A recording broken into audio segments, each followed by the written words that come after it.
Welcome to Figures Podcast. In today's episode, we will be speaking with Dario Sattui, owner of Castello de Amorosa and the Sattui Vineyard. I am your host, Chris Jones. Hi, my name's Chris Jones. I'm here with Figures Podcast. We're here to talk to Dario Sattui. I'm going to introduce him really quick, and he's going to introduce the winery. Dario? Well, first of all, thank you for coming all the way from Idaho. I mean, it's a real honor and a treat for us. And we're here in the one of the cellars of Castello de Amorosa, my second winery. The first was Sattui Winery. I tried to replicate a castle, a late 13th, early 14th century castle, the best I could, given modern building codes. So when you first started building this building, what was your inspiration? And then what were some of the challenges that you had with the modern construction? I have to go way back. I probably should have been an architect. As a kid, I used to design things very primitively, and I took a 6.5 month hiatus and lived in Rome in 1989.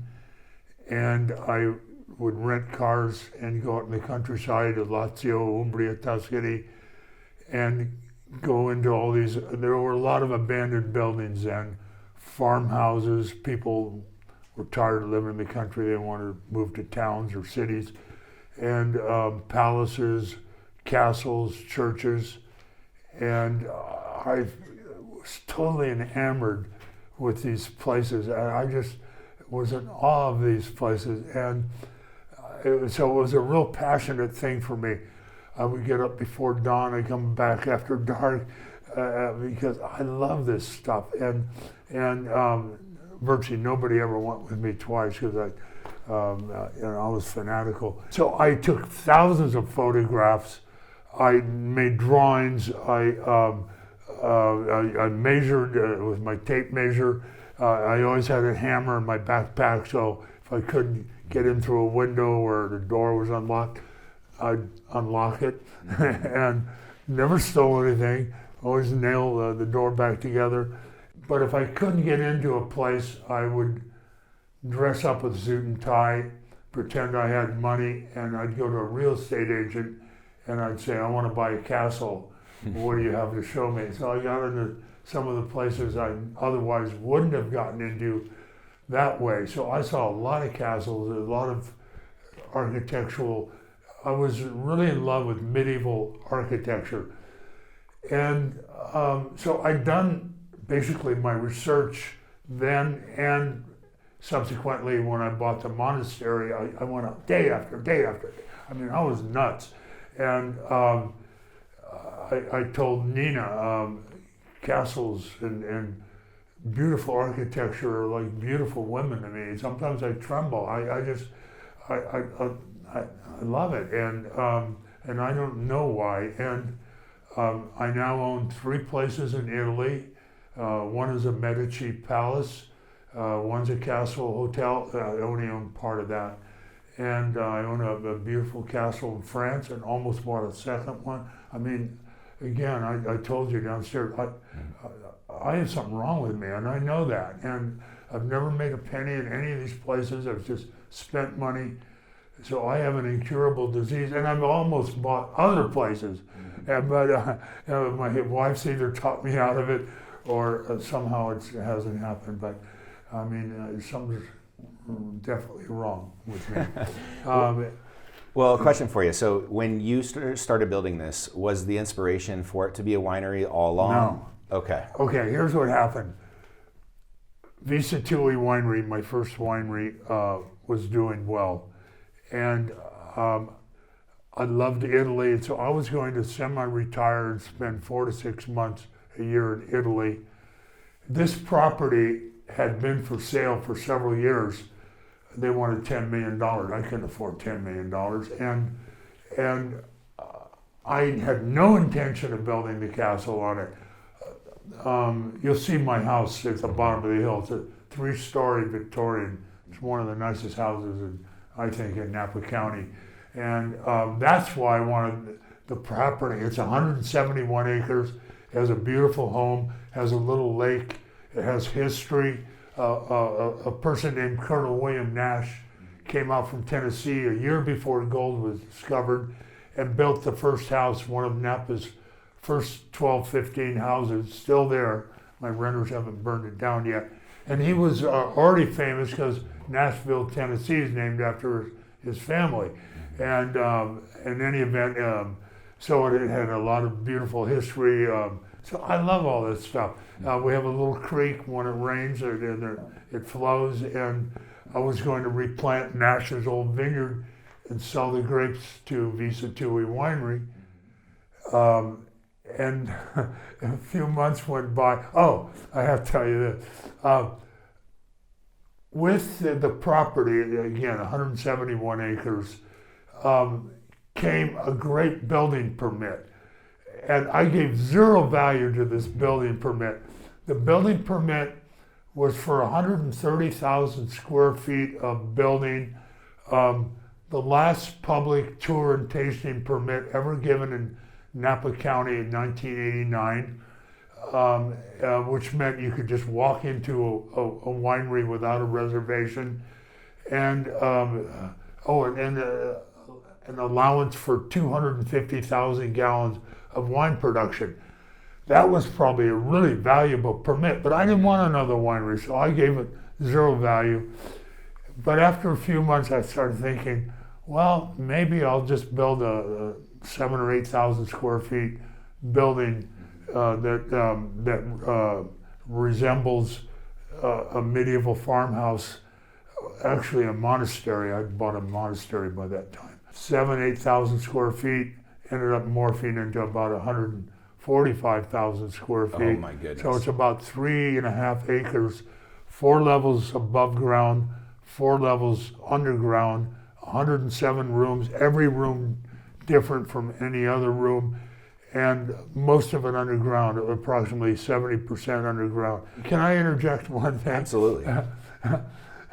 This Austrian guy, who was a master builder, but he was really in love with medieval architecture, as I was.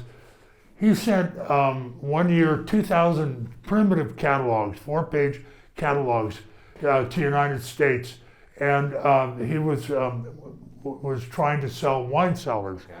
His name is Fritz Gruber, and all this fascinated me, and so I filed it and thought, well, if I ever go to Austria, I'll try to look him up.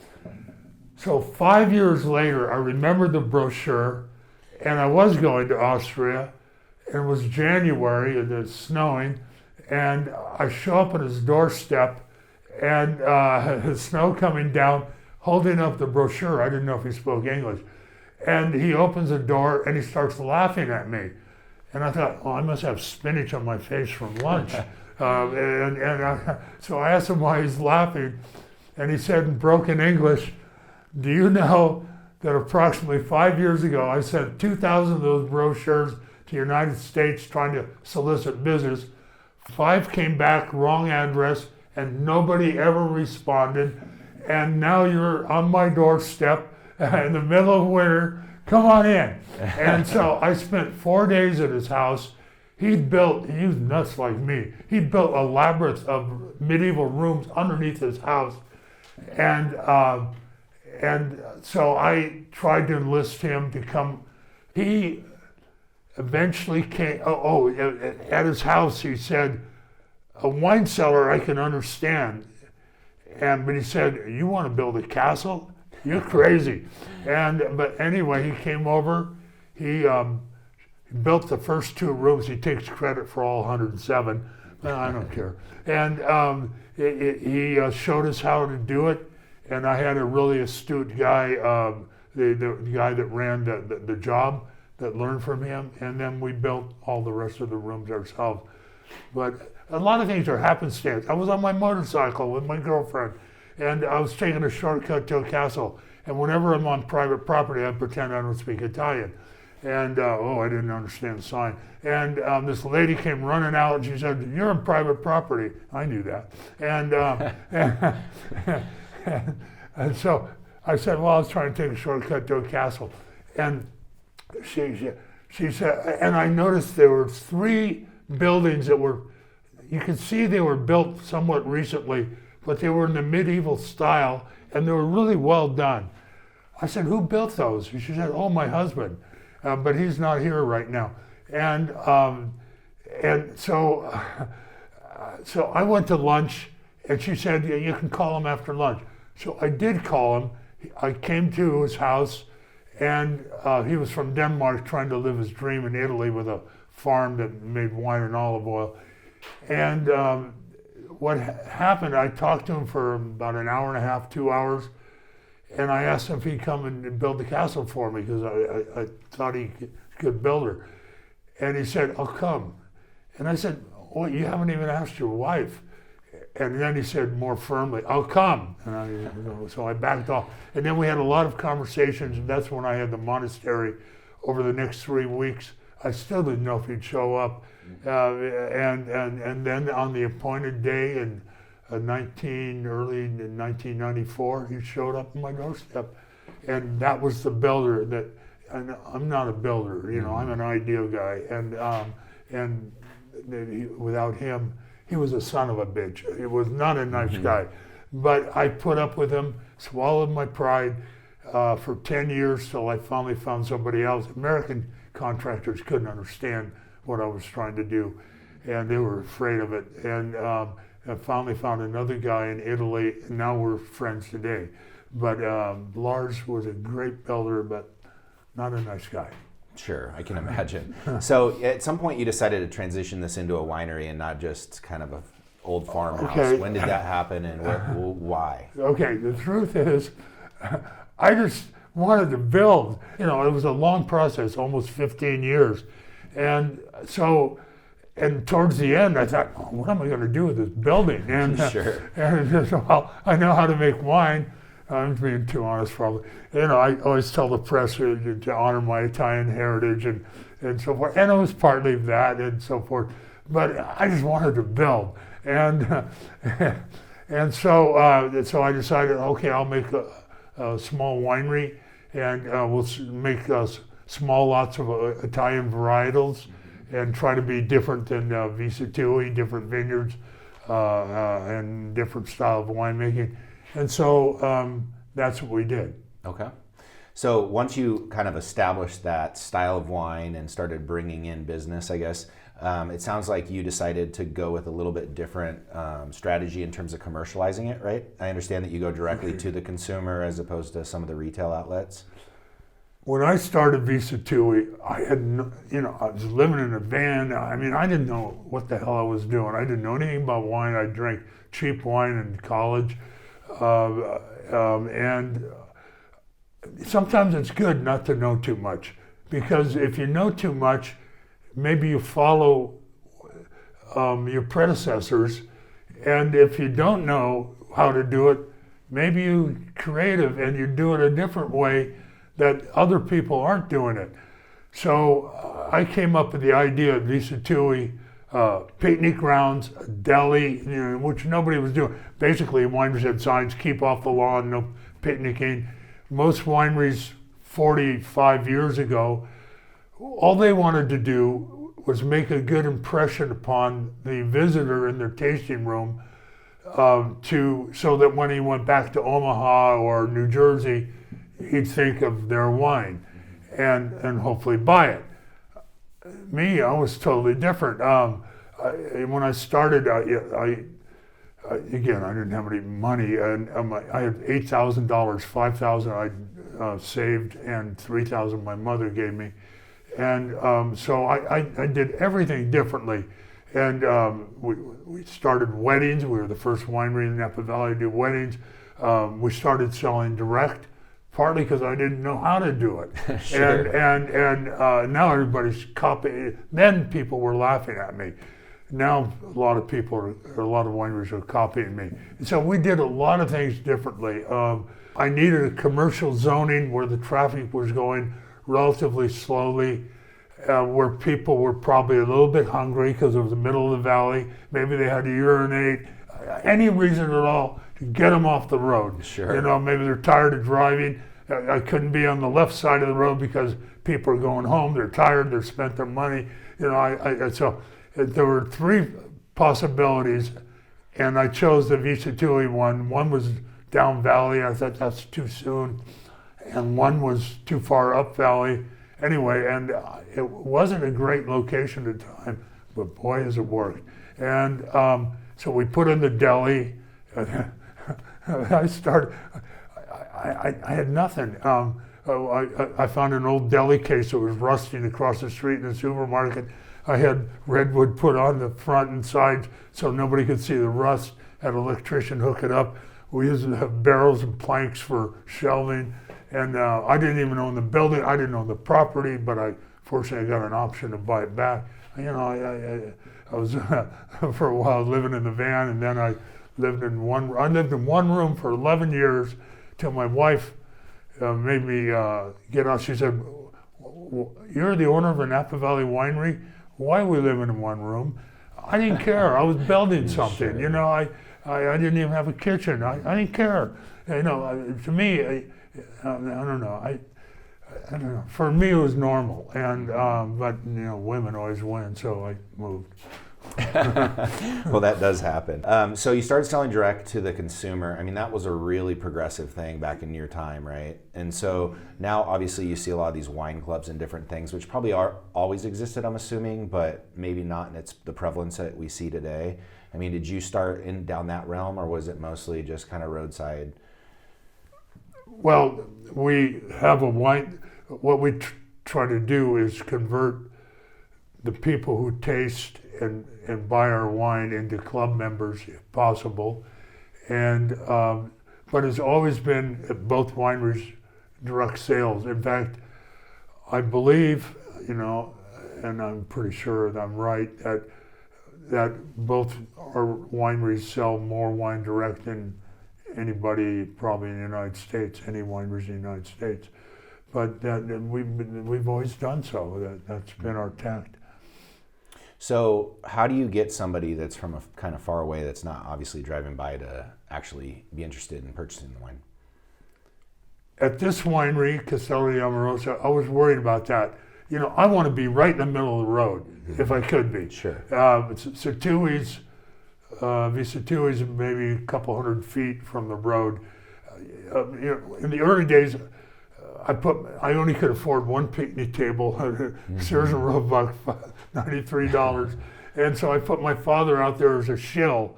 And we didn't have any employee. We had one part-time employee. So I parked my car where it's visible from the highway, trying to prune back the trees, sure, visible. And then I'd get the part-time employee to park their car there. And then I'd get my father to go out. He liked to read, and I'd give him a glass of wine and cheese and bread. And everybody wants to come where there's action, right? If not everybody, most people. And so, and then as we grew, we did that. We parked all the employee cars in the front where they were visible from the road. And then in the afternoon, we'd move them because the parking lot was filling up. On rainy days, we give people, if it wasn't heavy rain, a piece of cardboard so they didn't get their pants wet, and a free bottle of wine. Go sit in the picnic ground. People are followers. I'm probably being too honest. You got to get the ball going. You get people out there, and Martha, maybe it's not so wet out there, so we can go in and buy some wine and sit out in the picnic ground because they see people out there. Sure. It's all a setup, but it worked for. I tried every trick I could try to get people. You got to get them off the road. If you don't get them off the road, and then of course you got to sell them the wine. So the difference between us and the wineries 45 years ago, I figured I blew it. If I didn't sell them wine, it's my fault. I didn't have a wine at a price of the quality they wanted, and it's my fault. And so I always tried to figure how can we not only sell the wine, but make the customer happy and make them want to tell their friends and come back.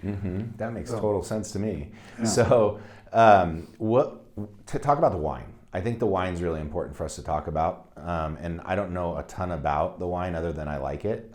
So I'd really like to hear from you what the vision was in terms of the wine. And Well, firstly, at Sattui, first couple of years, I was a winemaker for about 8 years. I couldn't afford anybody, and the first couple of vintages were not very good.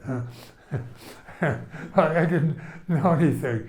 And then Sutter Home, Bob Trincaro from Sutter Home, he'd come over and help me and he'd give me advice and so forth. And so I got better at what I was doing, although I was never a great winemaker. And now we can afford good people, and we have been able to do that for some years, and we have a great winemaker. The quality of the wine's far better than what I ever made now.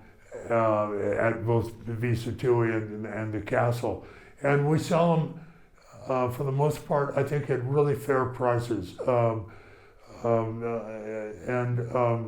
Sattui is even a little price level below ours, and so again, we're really fortunate. I restarted my great-grandfather's winery. He was one of California's first winemakers. The money, I liked the money, but it was never for the money. It was for my passion, reviving the family wine. As a kid, we used to go visit, I have to back up. Their winery was in San Francisco. Before the '06 earthquake, there were a lot of wineries in San Francisco, Oakland, Richmond, Marin. But the earthquake destroyed the building so badly that a lot of them moved out to the countryside. There was no bridge then and so forth. And it made sense, if you tried to bring bottles down the primitive roads and then ferry them to the city, you would have had a lot of broken bottles. So it made sense. And typical Italian, they lived upstairs. So when they went out of business, they were forced out of business in Prohibition. They went out of business. They still live there, typical Italian. They have a business on the ground floor and they live upstairs. And so my first memories as a little kid, I was never little, but as a young kid, were the reek of wine. They had cellars down below us in the Mission District, 23rd and Bryant. And then I saw photographs, I heard the stories. So I really got it. And when I was 12, I thought someday I'd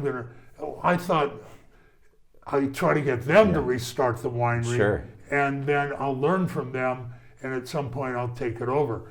But they were older and they were in different business, and they never wanted to restart it. So finally, when I came back from Europe with my Volkswagen van and my Finnish fiance, I didn't have a job, and I thought, well, I'm going to restart it.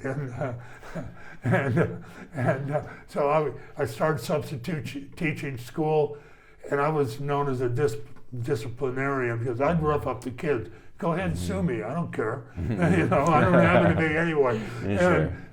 So I'd keep them quiet so I could work on my business plan. I'd take my business plans to doctor's offices. They were always 45 minutes late anyway, right? So, I'd always spread out all my papers and everywhere I'd go. And I got these different ideas and how I was going to approach it, and found some investors and found somebody to buy the land, and he also put up the building, and he gave me an option to buy it back, and so.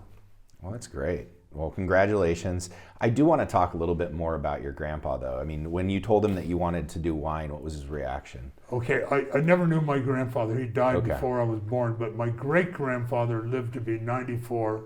Oh, wow. And I did meet him fairly often.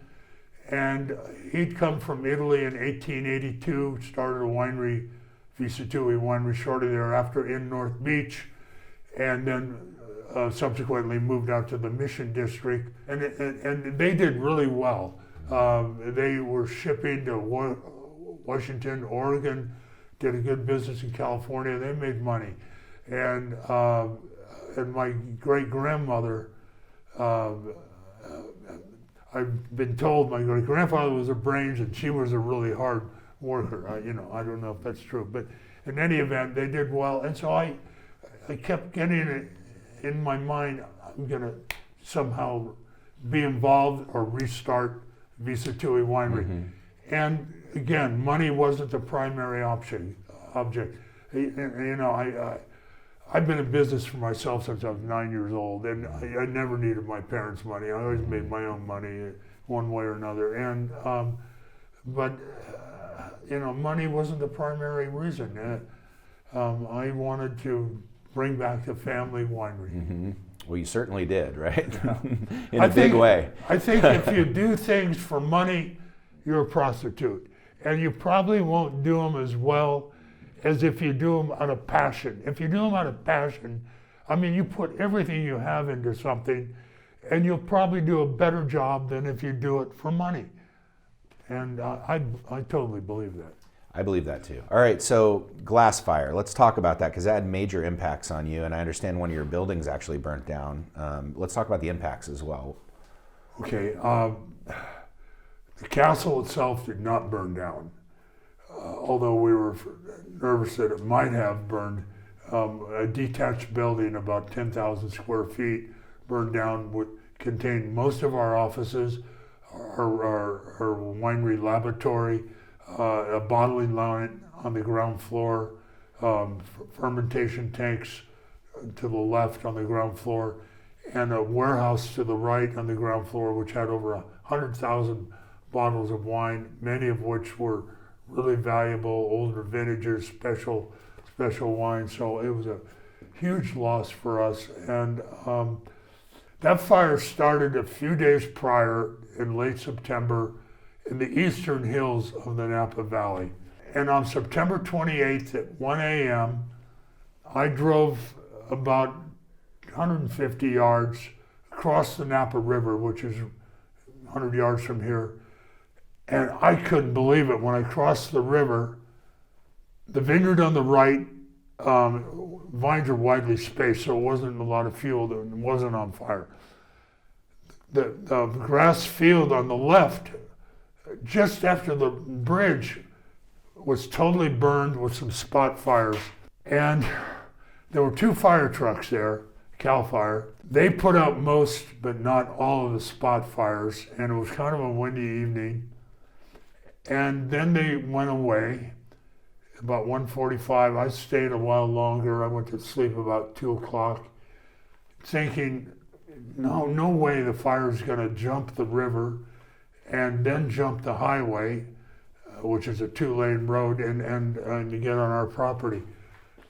At 3:45, a neighbor woke up my wife, and she said, the fire's on our side. I didn't believe her, but I splashed water in my face. I got dressed. I drove up the road to 300 or 400 yards where we just bought a new property, a house. And sure enough, the fire was on our side. And then I probably did something stupid. I really care about animals. So I drove up to the castle, and we have 4 different animal pens, and I let them all out. And I wasted about 8 minutes, maybe 10 minutes doing that. And the fire at that point on the building that burned was maybe 6 by 8, just on a small portion of the roof. And then I raced back down the hill, and I got a fire truck to come up. And then I raced back down the hill because we just bought a house, and the house was saved, thankfully. Then and the fire started to enlarge, and then a second fire truck came. I don't know who flagged it down, and they did lay out some hose, but by the time they started putting out the fire, the fire was too big, and we lost the entire building. I have to admit, it was partly our fault. We weren't prepared. We were complacent.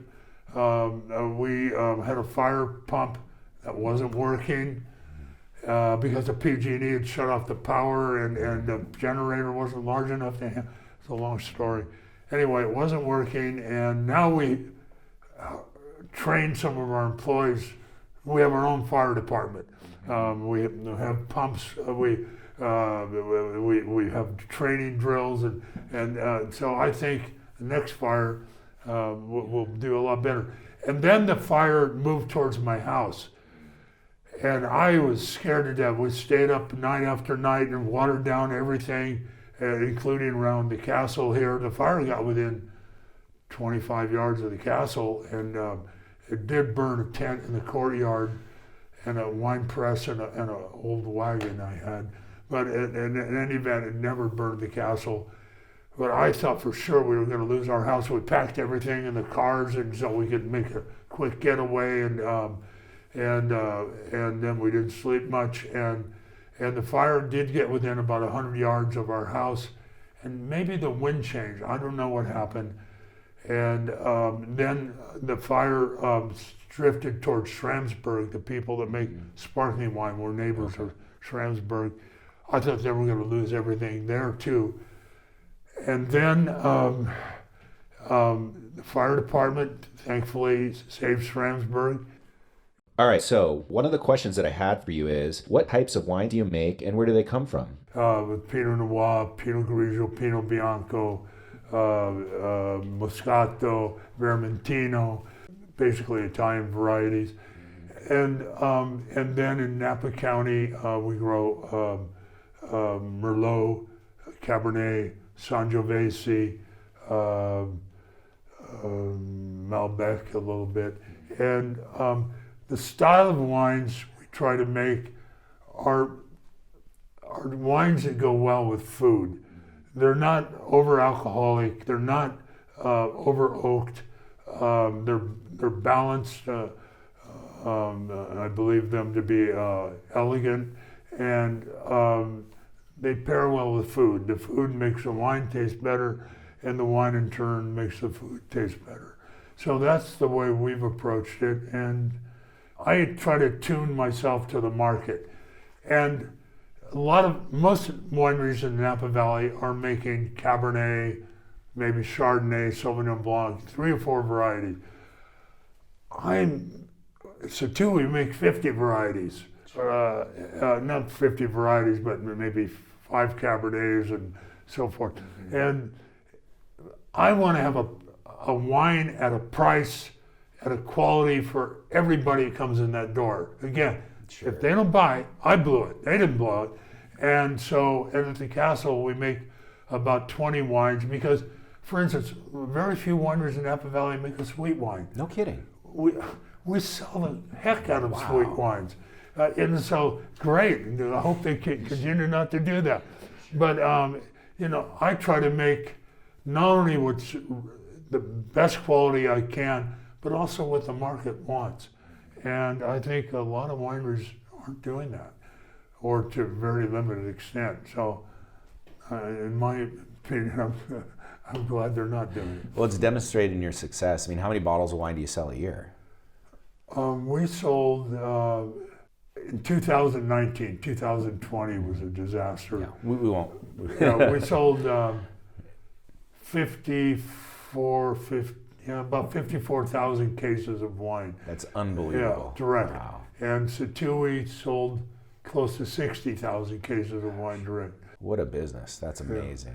Yeah. And we cut out the middleman. Here's what you have to realize.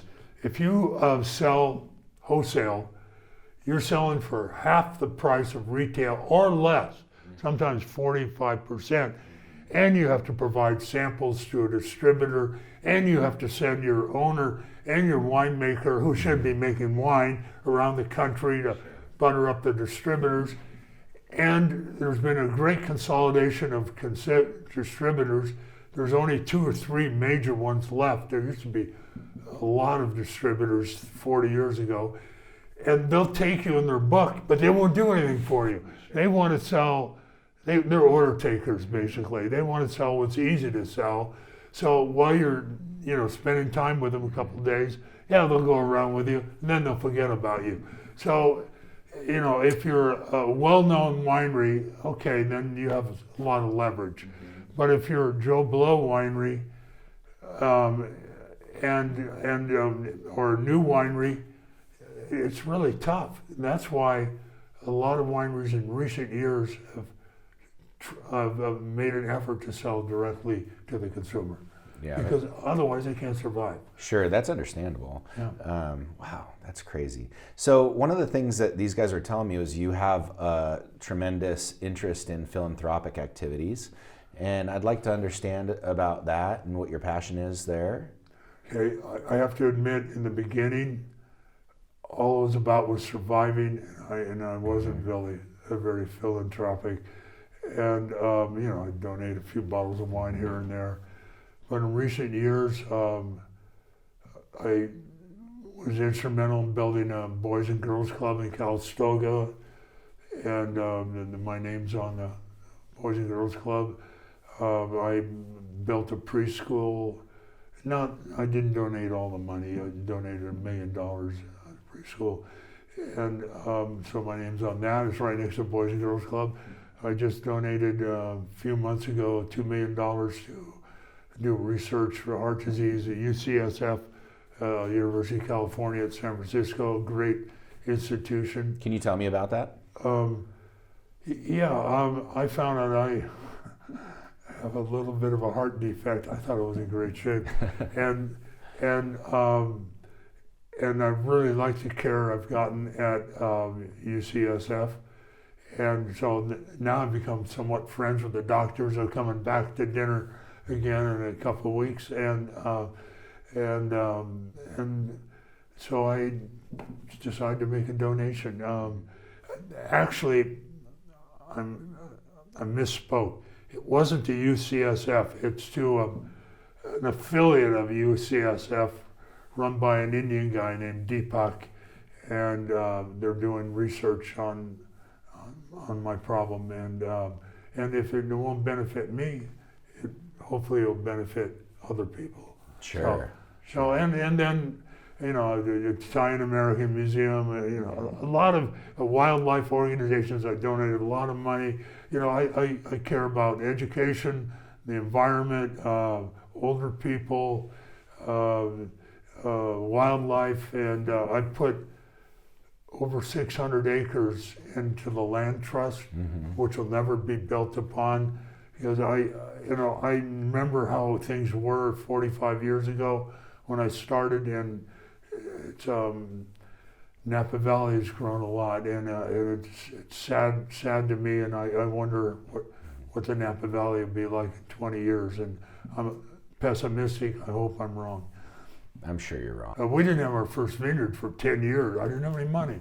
And now we have about 300 acres and over probably 1,200 acres of land, but 300 acres of vineyard.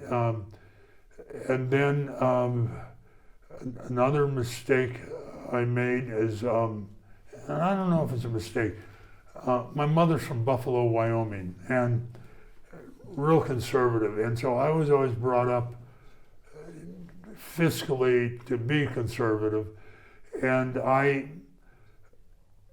never borrowed money, and I usually pay cash for everything, houses, cars.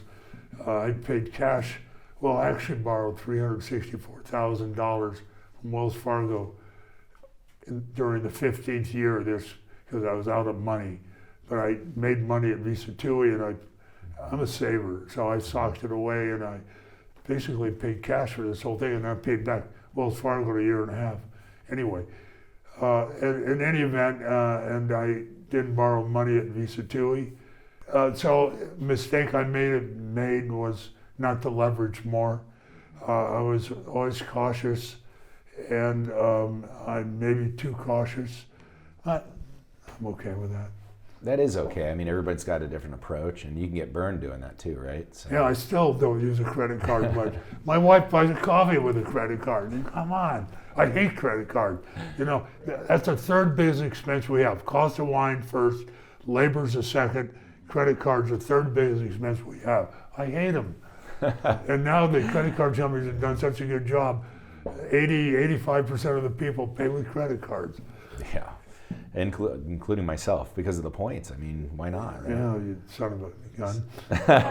And we spend at both wineries over $1 million at each winery on credit card fees. So what do merchants do? They have to raise prices. Right.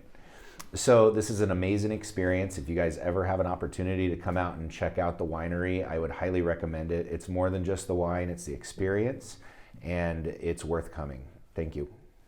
Thank you very much, Chris, and it's a pleasure being with you. And Absolutely. I'll say on camera or off camera, you're a nice guy too. Oh, thank you.